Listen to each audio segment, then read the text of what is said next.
সারা দেশের ন্যায় কুষ্টিয়া হিজবুত তাওহীদের উদ্যোগে রাষ্ট্র সংস্কারের প্রস্তাবনা, তাওহীদ ভিত্তিক আধুনিক রাষ্ট্র ব্যবস্থা শীর্ষক গোলটেবিল বৈঠক অনুষ্ঠিত হয়েছে। কুষ্টিয়া জেলা শাখার আয়োজনে গতকাল শনিবার ২০ সেপ্টেম্বর সকাল ১০টায় Kushtia swim cafe and party সেন্টারে এই অনুষ্ঠানের আয়োজন করা হয়।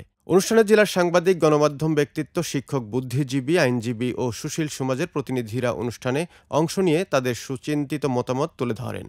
হিজবুত তাওহীদের কুষ্টিয়া জেলা শাখার সভাপতি আক্কাস আলী সভাপতিত্বে অনুষ্ঠানে মূল প্রবন্ধ উপস্থাপন করেন হিজবুত তাওহীদ আন্দোলনের সাধারণ সম্পাদক নিজামুদ্দিন তাওহীদ ভিত্তিক রাষ্ট্র ব্যবস্থার রূপরেখার কথা তুলে ধরেন। আজকের এই অনুষ্ঠানটি এখানে আমরা এসেছি ঢাকা থেকে। আমাদের মূল প্রস্তাবনা হচ্ছে রাষ্ট্র ব্যবস্থার আজকে যে ব্যবস্থা আছে সেই ব্যবস্থায় যে সিস্টেম আমরা দেখতে পাচ্ছি, আমরা রাষ্ট্রের যে অন্যায়, অবিচার, হানাহানি চলছে, এটা নির্মূল করার জন্য বিভিন্নভাবে আইন প্রণয়ন করা হচ্ছে। সেই প্রবর্তিত আইনগুলো দিয়ে আসলে আমাদের সমাজে শান্তি আসছে না। এখন আমাদের একটা প্রস্তাবনা, আমরা মনে করি যে একটা তাওহীদ ভিত্তিক রাষ্ট্র ব্যবস্থা মাধ্যমে একটা আমরা আল্লাহর দেওয়া বিধান, যদি আল্লাহর দেওয়া হুকুম অনুযায়ী সমাজ পরিচালনা করি তাহলে আমাদের শান্তি আসবে। এই ব্যবস্থার এই প্রস্তাবনার উপর ভিত্তি করে আজকে আমাদের এই গোলটেবিল বৈঠক।